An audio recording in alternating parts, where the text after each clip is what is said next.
안녕하세요. 오늘도 사연살롱을 찾아주셔서 감사합니다.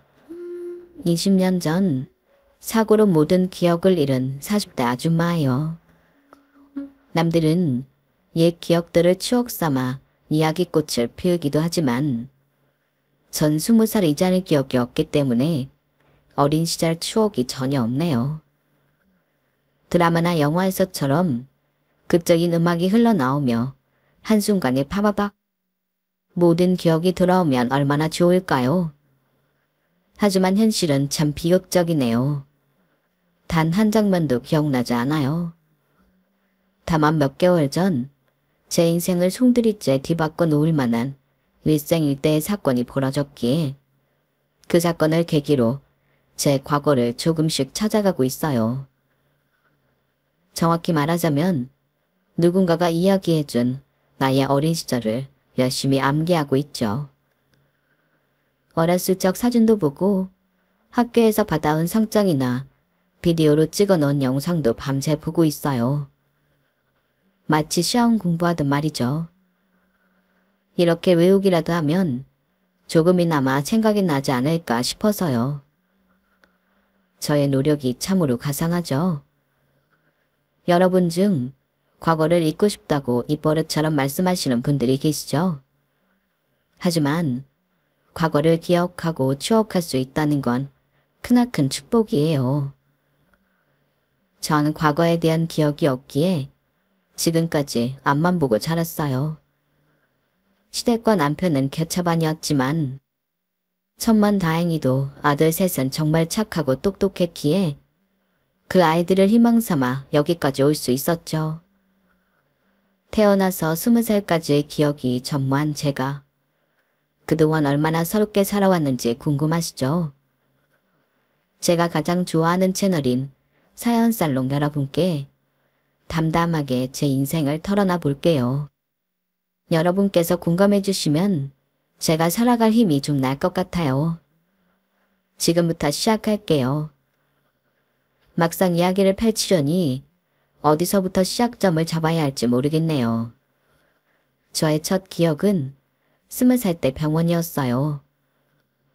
피투성이가 된 응급실 침대 시트와 뭔가 불안한 눈빛으로 날 쳐다보던 한 남자와 그의 엄마. 제가 깨어나자 몇 번이고 되물었어요. 뭔가 확인이라도 하려는 듯 말이죠. 이제 정신이 좀 들어요. 나 기억나요? 내가 누군지 알겠냐고요. 그들이 누군지 여기가 어딘지 너무 혼란스러웠고 특히나 머리가 깨질 정도로 아팠기 때문에 말할 기운도 없었어요. 아무것도 모르겠어요. 여기가 어디예요? 짧은 대화 후 입원실에서 계속 치료를 받으며 조금 진정이 되더군요. 그 남자와 남자의 엄마는 저와 눈만 마주치면 계속 기억나냐고 물어왔고 전 사실대로 아무 기억이 없다고 했죠. 주치의 말로는 제가 머리를 크게 다쳐서 지금까지의 기억과 약간의 인지 능력까지 모두 잃었다고 하더군요.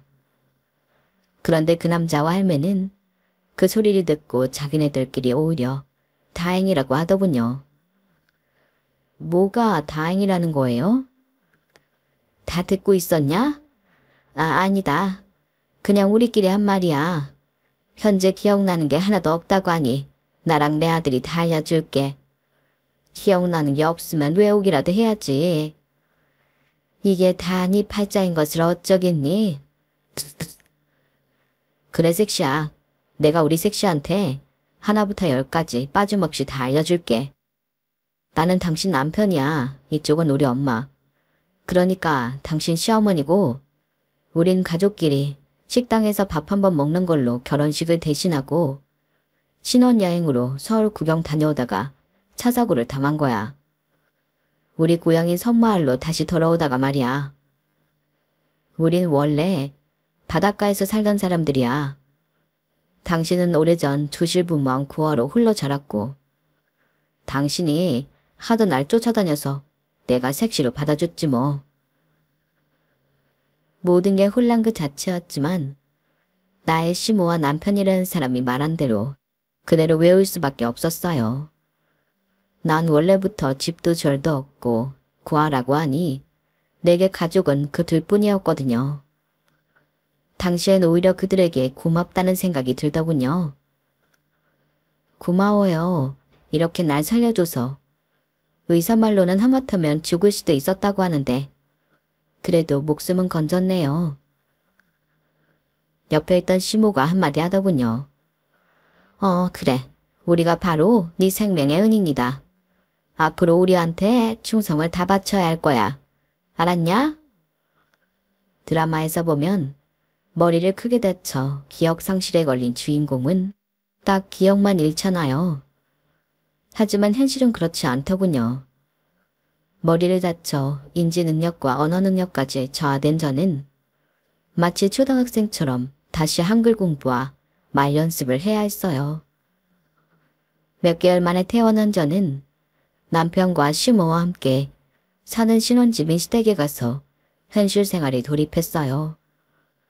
하나하나 다 배워가면서 말이죠. 기억을 빼고 전반적으로 거의 정상 수준으로 돌아오자 그들은 본색을 드러내기 시작했어요. 나한테 섹시하며 잘해주던 자상한 남편은 아주 거칠게 행동하며 날 무시하기 시작했죠. 시모라는 사람은 더했어요. 본인은 집안일하면 죽는 사람처럼 손 하나 까딱 안 하고 절 다 시키더군요. 그땐 세 식구뿐이었으니 뭐 그러려니 했어요. 가르쳐준 대로 집안 구석구석을 열심히 쓸고 닦았죠. 제가 몸이 완전히 제 컨디션으로 돌아오자 이젠 돈 벌어오라며 등을 떠밀더군요. 섬마을에서 해녀로 오래 일했다던 시모는 이젠 제게 해녀 일을 하라고 시켰어요. 난 이제 늙고 병들어서 몸 움직이기도 힘들구나. 네가 나가서 돈 벌어와라.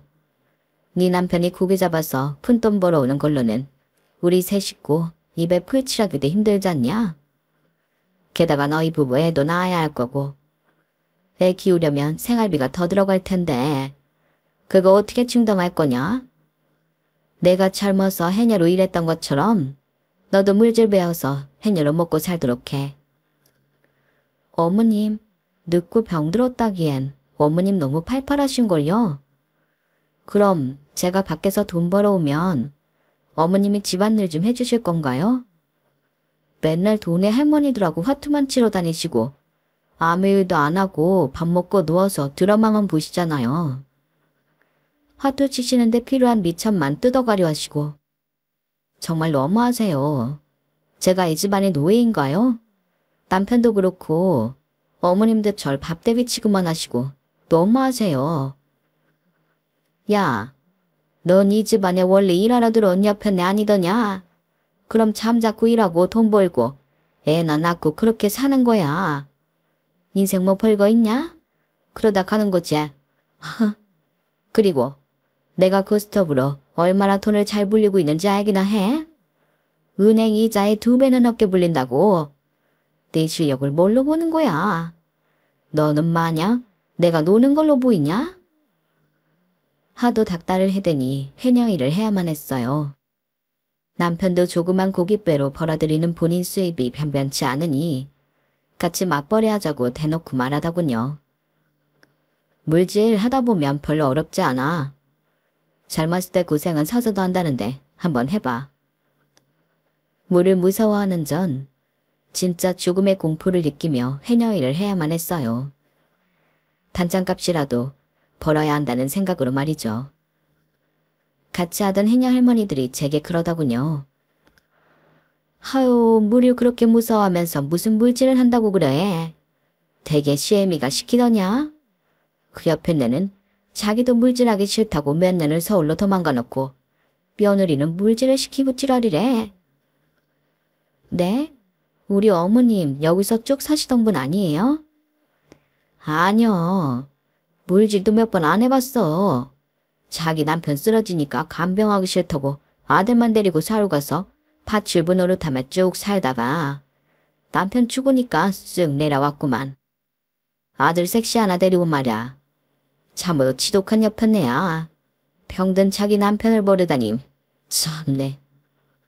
시모는 왜 나한테 그 사실을 속였는지는 모르겠지만 어쨌든 해녀일도 몇 번 안 해본 시모는 제게 해녀일을 계속 강요했어요. 조그만 섬마을에서 돈 벌 수 있는 일이 별로 없었거든요.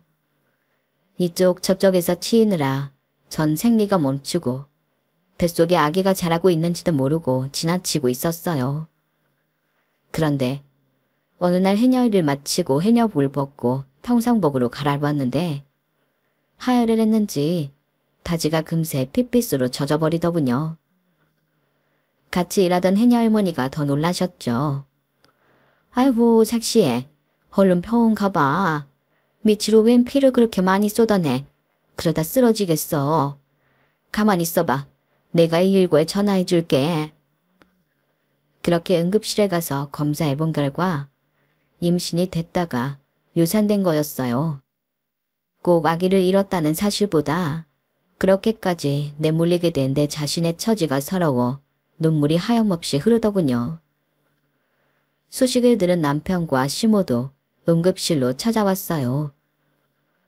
유산됐다고 남편이 걱정하니 그 꼴이 보기 싫었는지 시모는 비아냥댔죠. 아이고, 야 아들아, 너 내가 쓰러져도 그렇게 호들갑 떨 거냐? 유산 한두 번 하는 게 뭐 그리 큰일이라고.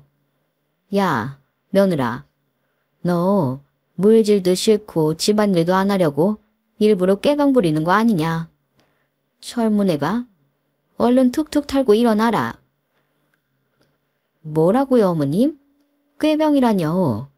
밑으로 피를 양동이째 쏟아내서 지금도 어질어질한데 지금 거짓말로 입원한 것처럼 보여요? 난 더 이상 물질 못해요. 해녀 일 안 한다고요. 그렇게 선포를 하고는 좀 더 쉬운 일을 찾아봤어요. 어렵사리 식당 설거지 일을 구할 수 있었고 그 사이 임신도 다시 되고 만삭이 될 때까지 일을 했죠. 아기를 낳고 한 달 정도는 그 사이 임신도 다시 되고 만삭이 될 때까지 일을 했죠. 아기를 낳고 한 달 정도는 집에서 아이만 봤죠. 하지만 시모와 남편이 주는 눈치가 대단했어요. 남편도 합세해서 나가서 돈 벌어 오라더군요. 애 낳고 한 달 쉬었으면 된 거 아냐? 엄니한테 애기 맡기고 다시 식당 일하는 건 어때?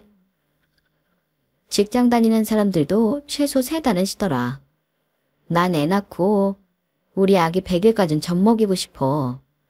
난산으로 나와서 밑이 다 찢어져 아직도 너덜너덜한데 한 달 만에 당장 돈 벌어오라는 거야? 그럼 어떡해. 이제 애까지 태어난 마당에. 그리고 우리 엄마 씀씀이 알잖아. 나 혼자 물고기 잡아서 번 돈으로는 쌀값 대기도 힘들다고. 그때쯤 시모가 동네 할매들과 하던 구스톱 판돈이 점점 커지는 것 같더군요. 다들 화투에 눈이 벌게져서 마치 좀비들이 모여있는 것 같았죠. 영락없는 도박판이었어요. 남편은 워낙 의심이 많은 사람이어서 현금을 은행에 안 맡기고 집에다 쌓아놓는 버릇이 있었어요. 은행 그까짓 거 망해버리면 내 돈 다 날리는 거잖아. 시골 은행이 뭐 제대로 돌아가겠냐고. 통장에 숫자로만 딱 찍힌 그걸 어떻게 믿어? 난 우리 집 창고가 제일 믿을만하더라. 하지만 식량 빼가는 쥐새끼 마냥 돈 빼가는 도둑놈만 따로 있었어요. 바로 시모였죠. 자기 아들이 힘들게 번 돈을 야금야금 빼다가 고스톱을 치는 것 같더군요. 남편은 돈이 점점 줄어드는 것을 발견하고는 자기 엄마보다 잘 먼저 의심하더군요. 당신이 창고 돈 빼갔어? 아, 생활비가 필요하면 나한테 말하지. 왜 남의 돈을 몰래 훔쳐가? 식당에서 알바도 하면서 돈이 그리도 모자라. 대체 살림을 어떻게 하고 앉아있는 거야? 도둑년 같으니라고. 뭐? 도둑년? 지금 내가 당신 돈 몰래 빼갔다고 의심하는 거야. 내가 아니라 어머님이겠지. 우리 애기 봐준다고 나보고 나가서 돈 벌어오라고 하더니 맨날 대충 재워놓고 동네 할매들이랑 구스톱이나 치러 다니고 돈이 있어야 도박판에 껴주니 맨날 아들내미 또 몰래 훔쳐가는 거 아냐. 그거 모르고 있었어. 뭐? 우리 엄마가? 우리 엄마 그럴 사람 아니야. 섬 사람이라 입이 좀 거칠어서 그렇지. 청량 결백한 양반이라고. 그리고 오래전부터 갱년기 우울증이 와서 취미로 하트 몇 번 치는 걸 가지고 시어머니를 감히 도박꾼이라고 매도해. 너 진짜 안 되겠구나. 남편은 급기야 내 뺨을 때리기까지 하더군요. 저도 눈이 돌아버렸죠. 하지만 자기 엄마만 감싸고 들며 절 도둑년 취급하는 게 더 억울했어요. 물증을 잡아야겠다고 생각했죠. 어찌저찌 어렵게 홈캠이라는 걸 중고로 사서 창고 근처에 몰래 설치해놨어요. 성능이 꽤 좋아서 부엌까지 다 보이더군요. 설치한 지 며칠이 되지 않아 시모가 남편 돈에 손을 대는 게 찍혔고 또 다른 영상들도 찍혔어요. 제가 식당 알바를 마치고 고된 몸을 이끌고 집에 돌아오면 시모가 보리차 한 잔을 줬어요. 그게 시모의 유일한 집안일이었죠. 그런데 CCTV를 확인하니 거기에 가래침을 뱉거나 코를 흥 하고 풀어서 집에 건네주는 게 아니겠어요? 전 그것도 모르고 벌컥벌컥 들이켜왔는데 진짜 구역질이 날 만큼 역겹더군요. 남편과 시모가 다 같이 있는 자리에서 CCTV를 틀었어요. 남편 돈을 훔쳐가는 거나 애기가 울어도 제대로 보지 않고 낮잠만 쳐자는 시모. 제 물컵에 침 뱉는 시모의 모습이 적나라하게 다 찍혔죠. 남편도 화가 났는지 자기 엄마한테 버럭 화를 내더군요. 처음 보는 모습이었죠. 엄마, 하트도 정도 치셔야지. 아들내미가 힘들게 번 돈 다 가져가시면 어떡합니까? 애도 있는데 애기 우유값은 남겨놓으셔야죠. 그런데 시모의 반응이 더 가관이었어요. 적반하장도 유분수지 진짜 낯잡이 두껍더군요. 야, 며느리 너 이제 몰래 카메라까지 들이대면서 날 감시하냐? 전생에 무슨 왼수를 졌나? 인연을 며느리로 들이는 게 아니었는데 내가 미쳤지. 내가 미쳤어. 네가 나랑 우리 아들 사이를 기어코 갈라놓는구나. 대체 뭘 갈라놓는다는 건지 이해를 할 수가 없었죠. 그렇게 사건이 일단락되는 듯 했으나 그 다음 우리 애기에게 끔찍한 일이 벌어지고 맙니다. 여전히 저도 돈을 벌어야 했길래 불안했지만 이젠 아기 잘 봐준다는 시모의 말만 믿고 계속 식당 설거지를 나갔어요. 그 사이 둘째 아기가 생겼기에 만삭을 하고 또 일을 해야 했죠. 그런데 병원으로부터 긴급하게 연락이 오더군요. 덕정구가의 어머니 되시죠? 지금 빨리 병원으로 와주세요. 아기가 좀 크게 화상을 입었는데 지나가던 동네 할머니가 발견하고 119 타고 왔는데 가족이 필요합니다. 네? 우리 아들이요? 어디를 어떻게 화상을 입었는데요? 애기 친할머니가 봐주고 있었는데 동네 할머니가 바치했다고요? 암튼 알았어요. 빨리 갈게요. 전 만삭인 몸으로 냅다 뛰어서 택시를 잡아타고 병원으로 향했어요. 엉엉 울면서 말이죠. 병원에 가보니 애기 잘 돌봐준다던 시모는 어디 가고 동네 할머니만 계시더군요. 아이고 새댁 얼른 와. 정국이가 혼자 있다가 식어가는 곰 젖을 엎어서 다리며 엉덩이까지 다 튀었어. 다행히 꼬치는 괜찮대. 하늘이 살린 거야. 우리 애기, 내 피 같은 우리 아기 괜찮니? 엄마가 미안하다. 엄마가 죄인이야. 그놈의 돈이 뭐라고 널 내팽개치고 나가서는.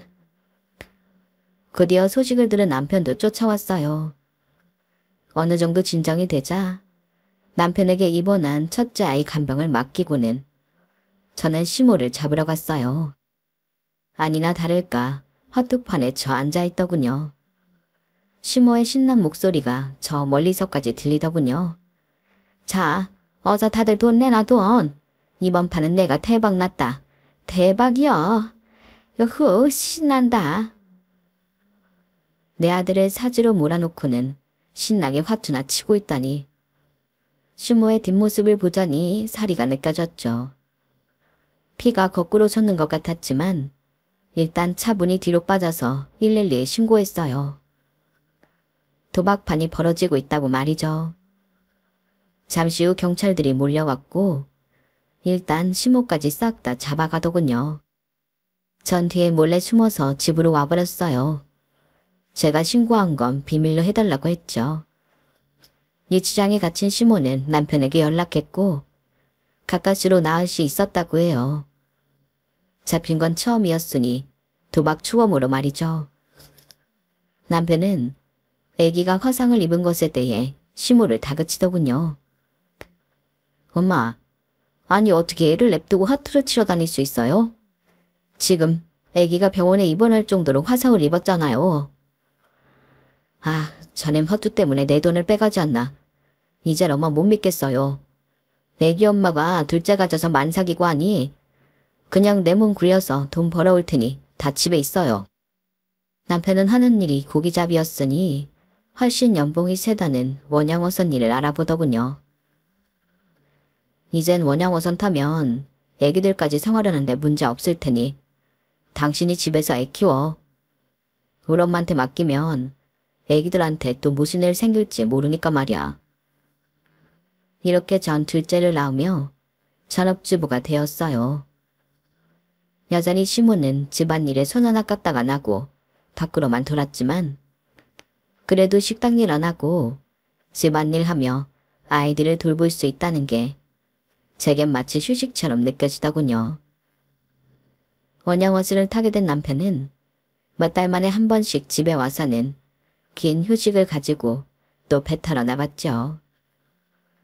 어쩔 땐 왼수 같지만 그래도 한참을 떨어졌다가 오랜만에 만나니 애틋한 맘도 생기더군요.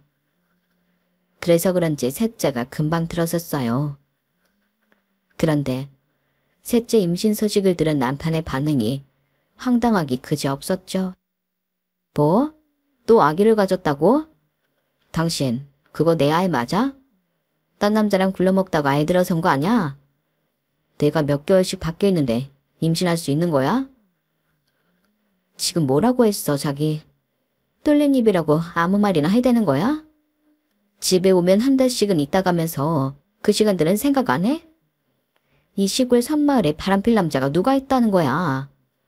애기들 돌보며 공주님처럼 손 하나 까딱 안 하는 어머님 뒤치다거리까지 다 내 몫인데 대체 바람필 시간이 어디 있다는 거야? 당신만 일하러 다니는 줄 알아?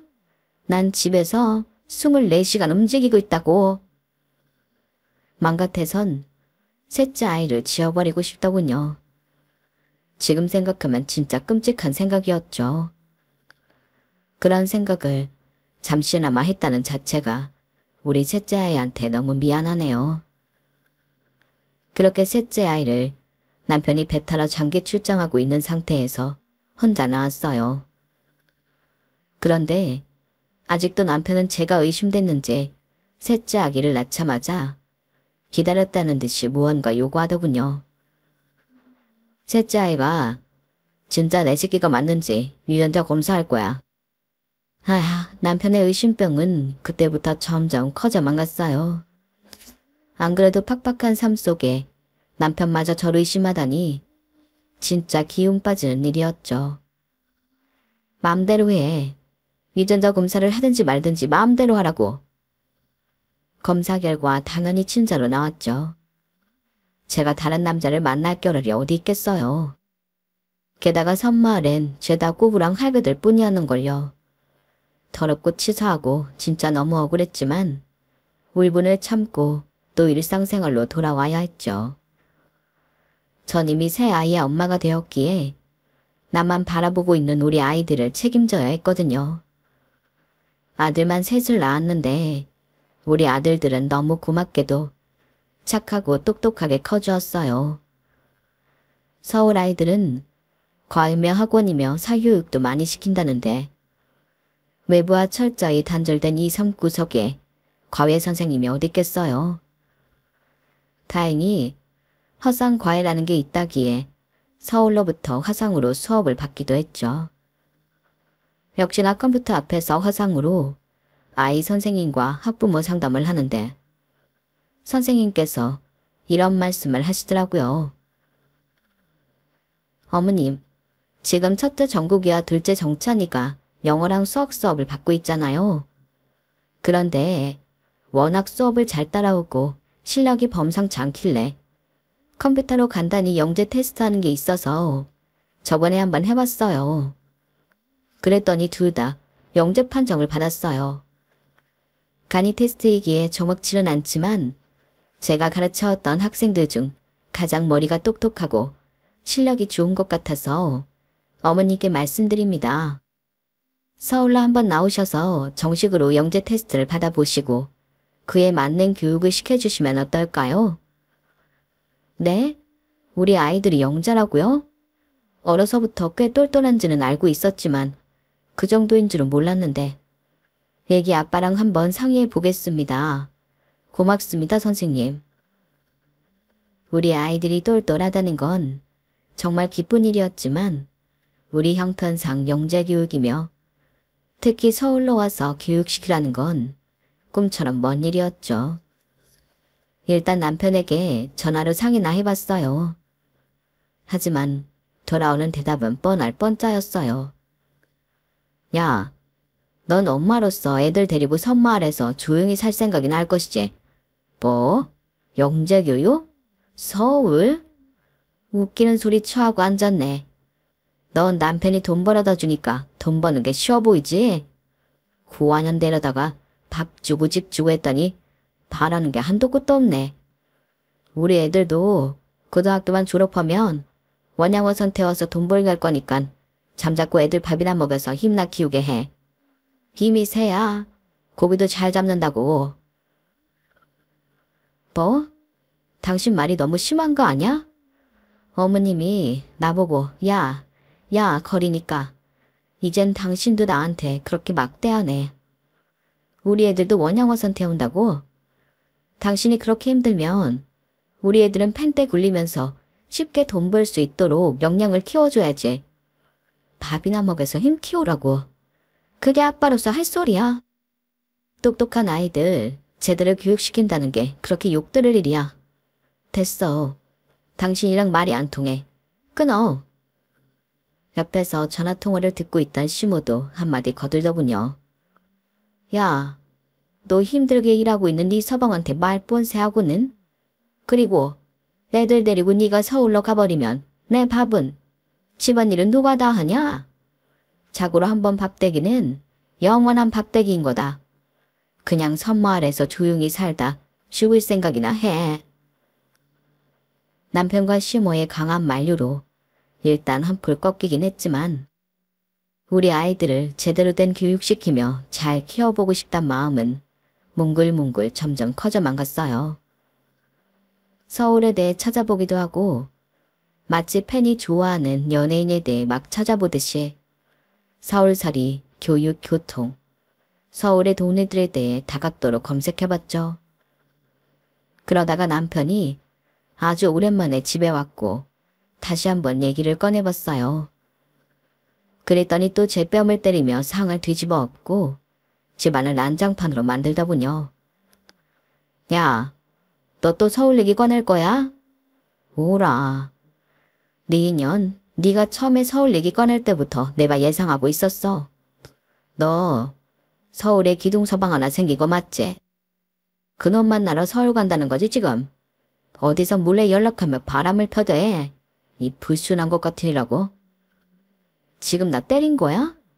내가 이 고생을 다 해가며 왜 맞아야 해? 대체 내가 뭘 잘못했길래 이 의심병자야. 아무리 2차증이 심해도 사람 봐가면서 꼬장 부려야지. 뭔 남자야 남자는. 애들만 바라보고 사는 사람한테. 대체 날 왜 때려? 억울하고 분통해서 더 이상은 당신이랑 못 살겠다. 나 혼자 애들 데리고 서울 올라갈 거야. 우리 이혼해. 뭐? 이혼? 참네. 그래 좋아. 그 대신 애들은 당신이 셋 다 키워. 애들 다 데리고 서울이든 어디든 가버리라고. 양육비 한 푼도 안 줄 거니까 그렇게 알아.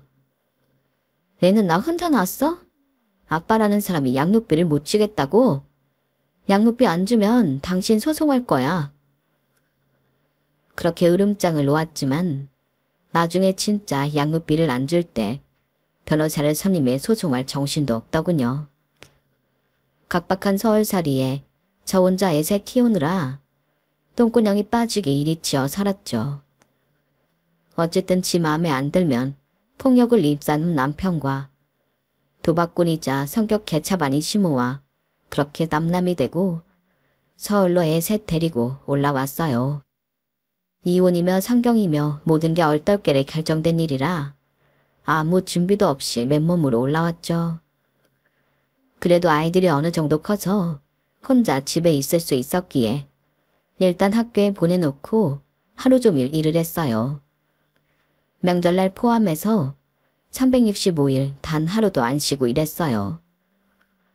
목욕탕 때밀이, 백화점 청소부, 타출 보며 전단지 돌리기, 박스 공장에서 박스 조립하기 등등 안 해본 일이 없었죠. 그렇게 일해서 번 돈으로 우리 아이들 학비 대주고 먹이고 입히는 게 큰 낙이었어요. 계획대로 특수 영재교육까지 못 시켰지만 우리 정국이는 서울에 있는 수준 높은 중학교에 진학하여 전교 1등을 놓치지 않더군요. 서울대 의대가 목표라며 15살짜리 아이가 밤을 새서 공부하는 걸 보면 대견하기도 하고 짠하기도 했죠. 둘째 정찬이와 셋째 정윤이도 형 따라서 늦게까지 열공하는 게 습관이 되었어요. 어렸을 때는 투닥투닥 싸웠지만 사춘기가 지나고부터는 철이 들며 180도 바뀌더군요. 특히 정국이는 중학생임에도 거의 어른처럼 말하곤 했어요. 엄마, 혼자 힘으로 저희 세 아들 키우시느라 너무 힘드시죠? 제가 얼른 잘 나가는 의사가 돼서 엄마 호강시켜 드릴게요. 그리고 정찬이랑 정윤이 걱정은 하지 마세요. 제가 과외 선생님처럼 동생들 가르칠 테니까요. 제 실력 아시잖아요. 아이고, 우리 큰아들 말이라도 그렇게 해주니 엄마는 너무 고마워. 아무 가족도 없는 엄마가 너희들 없었으면 어떻게 살았을까 싶어. 너희들은 내 생명이나 다름없어. 엄마가 죽을 때까지 지켜줄 거야. 진심으로 목숨을 다 내주어도 아깝지 않을 내 새끼들이었어요. 세상에 내 핏줄은 우리 아이들이 유일했으니까요. 그런데 그 생명과도 같던 우리 아이들에게 불행한 일이 닥치고 맙니다. 자주 코피를 흘리고 약했던 우리 셋째 아들 정윤이를 데리고 처음으로 큰 병원에 가서 검진해봤더니 세상에 이럴 수가, 혈액암 진단이 나온 거예요. 우리가 백할병이라고 일컫는 병이었죠. 의사로부터 진단을 듣는데 사지가 발발 떨리더군요. 선생님, 그게 무슨 말씀이세요? 백혈병이면 우리 막내가 죽을 수도 있단 말이에요? 안 돼요. 제가 죽었으면 죽었지 우리 막내 아들은 절대 안 돼요. 어머님, 다행히 초기에 발견해서 정윤이가 치료만 잘 따라와주면 완치될 수도 있을 것 같습니다. 아이들 소아 백혈병 완치율이 80%를 넘어갑니다. 너무 걱정 마세요. 위험한 급성도 아니니 같이 노력해 봅시다. 주치의의 말에 조금이나마 안심이 되더군요. 막내의 간병이 최우선이니 그때까지 모아놓은 현금으로 일단 생활하기로 하고 제가 막내의 곁을 지켰죠. 하지만 얼마 지나지 않아 금세 모아놓은 돈이 바닥을 보이더군요. 돈 걱정에 잠도 못 이루던 절 눈치 빠른 첫째 아들이 캐치했어요. 엄마, 저랑 정찬이가 돌아가면서 막내 간병할 테니까 엄마가 일해야 되면 하세요.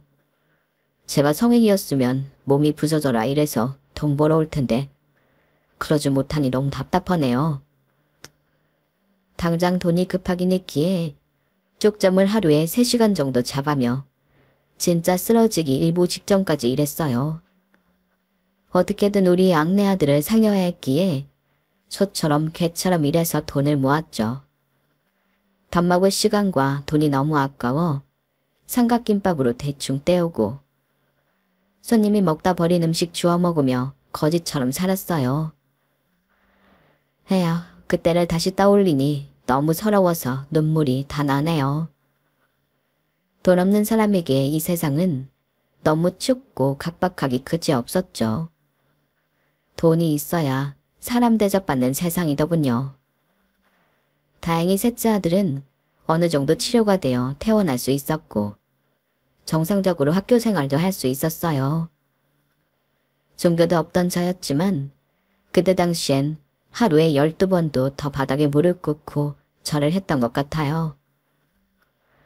우리 아들 살려주셔서 감사합니다. 앞으로 우리 아들들 다시는 아프지 말게 해주세요. 제발요.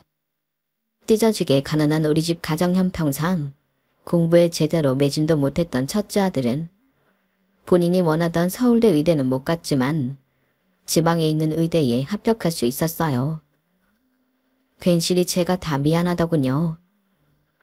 정구가, 엄마가 더 밀어두지 못해서 미안하다.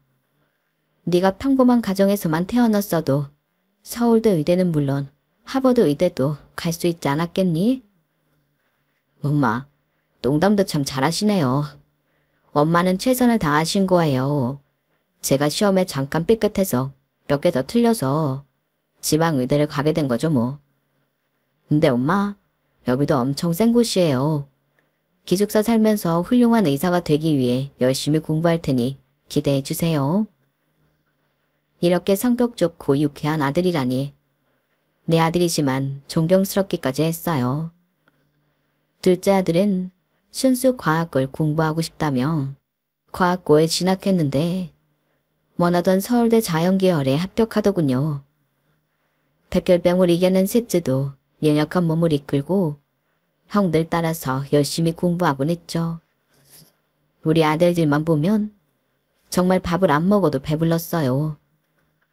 남편 복, 시댁 복, 부모 복 없는 내가 자식 복 하나만큼은 타고났나 보구나. 이 정도로도 감사드려야지. 이런 생각으로 하루하루 감사하며 열심히 살았죠. 저도 어느덧 40대에 접어들어 3-4개씩 일을 하는 건 무리였어요. 대학생이 된 아들들은 엄마한테 부담될까봐 본인 학비며 생활비까지 알바로 충당하더군요. 대견했죠. 덕분에 전 백화점 청소부 일 하나만 하면서 잠도 7-8시간씩 자고 여유를 부릴 수 있었어요. 전엔 잠을 7-8시간씩 자는 게 사치처럼 느껴졌는데 잠만 제대로 자도 살 것 같더라고요. 백화점에서 몇백 몇천만 원씩 하는 물건들을 두 손이 모자랄 정도로 사가는 사람들을 보면 완전히 딴 세상 사람들처럼 느껴졌죠.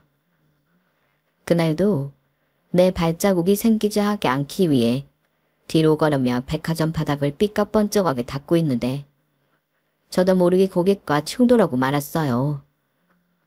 잠깐 고개를 돌려보니 비서인지 경호원인지 까만 양복을 입은 수행원들 3-4명과 함께 쇼핑하는 노부부였어요. 아차, 엄청난 부자를 잘못 건드렸구나 싶었죠. 아니나 다를까 그 경호원 중 한 명이 제게 큰 소리를 다그치더군요. 아니 아줌마, 제대로 보고 닦아야지. 뒤에 회장님 내려가 계시는데 무작정 엉덩이로 들이밀면 어쩌자는 거야 더럽게. 괜찮으십니까 회장님? 아, 죄송합니다 고객님. 제가 잠시 딴 생각을 하다가 그만. 혹시 다치신 데는 없으시죠? 앞으로 주의하겠습니다. 다시 한번 사죄드립니다. 존 노부부와 눈을 마주치며 다시 한번 사과를 했죠. 혹시라도 백화점 관계자에게 클레임이라도 걸면 큰일이었으니까요. 그런데 제 얼굴을 본 회장님 내외라는 노부부의 얼굴이 사색이 되더군요.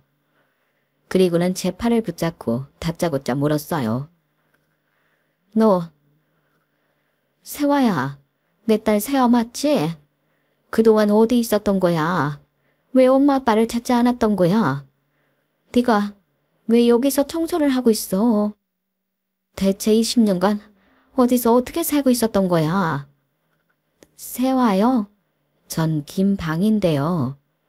제가 20년 전에 큰 사고로 기억을 잃고 남편과 시어머니랑 섬마을에 가서 아들 셋 낳고 살다가 이혼하고 서울로 올라온 건데 제가 딸하고 얼굴이 비슷한가요? 저도 혼란스럽네요. 뭐? 20년 전에 사고로 기업을 잃었다고? 그래서 네가 이 엄마를 찾지도 못하고 엄마 아빠 없이 외딴 섬에서 산 거구나. 아, 불쌍한 우리 세화.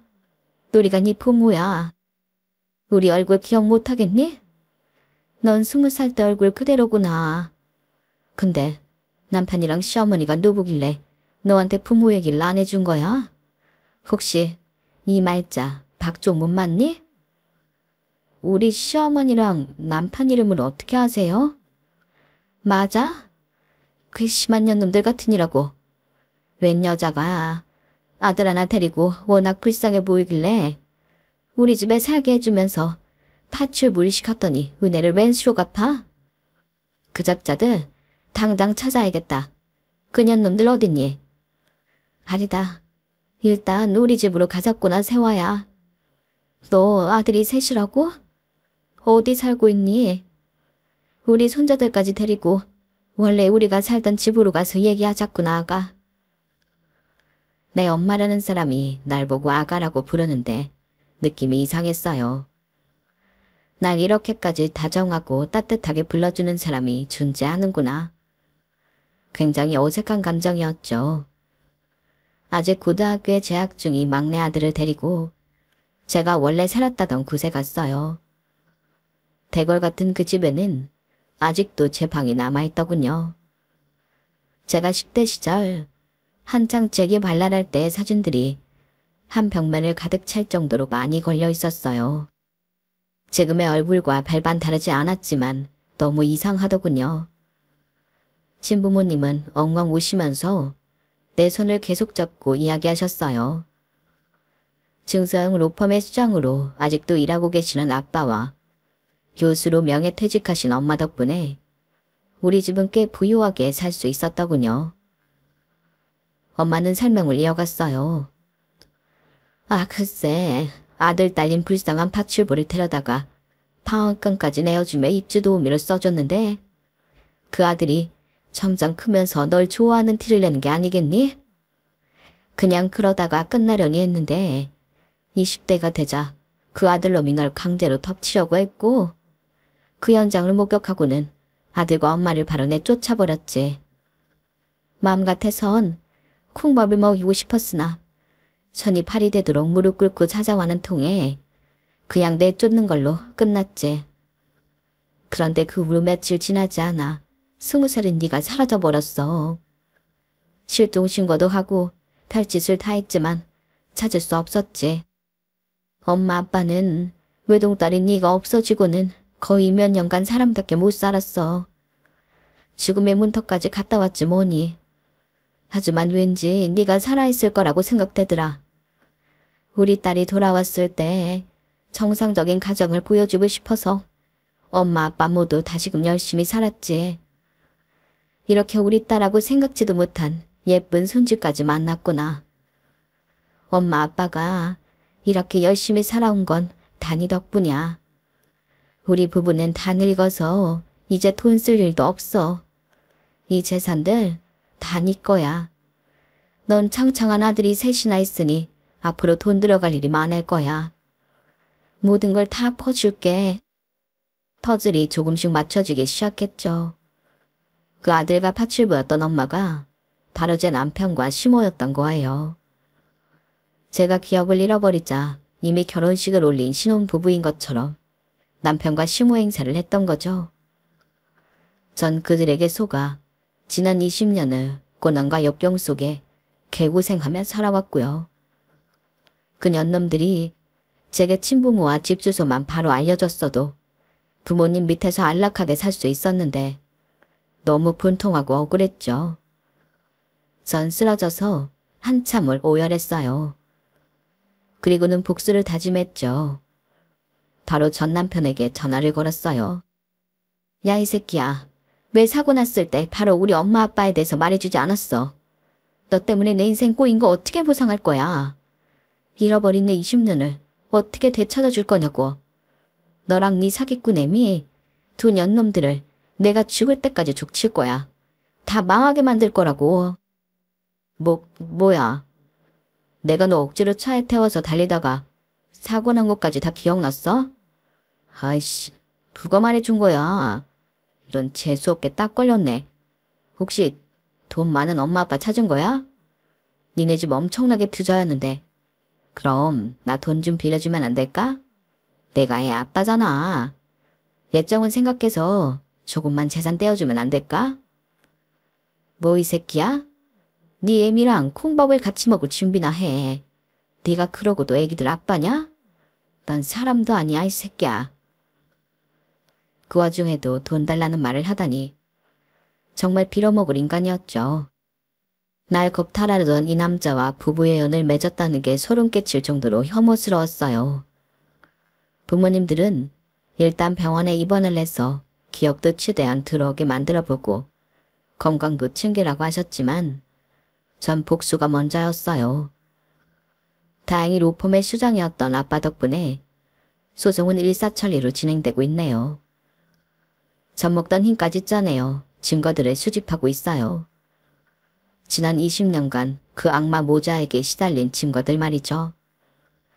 시모와 남편에게서 살려달라고 비명이 섞인 전화, 문자 등을 여러 번 받았지만 다 차단해버렸어요. 더 이상 말도 섞기 싫었거든요. 아이들로 약물비 한 푼 안 주고 엄마인절 고생시킨 아빠를 싫어하고 미워해요. 그 점만큼은 다행이라고 생각해요. 저는 현재 아이들과 친정에 살면서 신부모님의 재력을 마음껏 누리고 있어요. 특히 백혈병에 걸렸던 셋째 아들한테는 전문적으로 케어해줄 수 있는 간호사에 영양사까지 붙여주셨어요. 원하면 미국으로 유학 보내주시겠다고 하여 우리 아들들이 현재 영어 회화 공부에 전념을 다하고 있네요. 지네들끼린 영어로 대화하는데 거의 원어민 수준으로 바람도 참 좋네요. 그런 모습을 볼 때 엄마로서 가장 뿌듯한 것 같아요. 잃어버린 20년을 다 보상받을 순 없겠지만 앞으로 살아갈 3, 40년을 더욱 알차게 살아보려 합니다. 내 생명과도 같은 우리 새 아들들을 위해서라도 말이죠. 현재 삶이 팍팍한 분들이 계시다면 저처럼 큰 행운이 어느 날 갑자기 뚝 떨어졌으면 좋겠네요. 언젠간 해뜰 날이 꼭 있을 겁니다. 우리 모두 힘내자고요. 제 이야기를 끝까지 함께 들어주셔서 진심으로 감사드립니다. 여러분, 사연 댓글에 응원과 현명한 조언 부탁드려요. 좋아요와 구독은 저에게 큰 힘이 됩니다. 오늘도 좋은 일 가득하세요.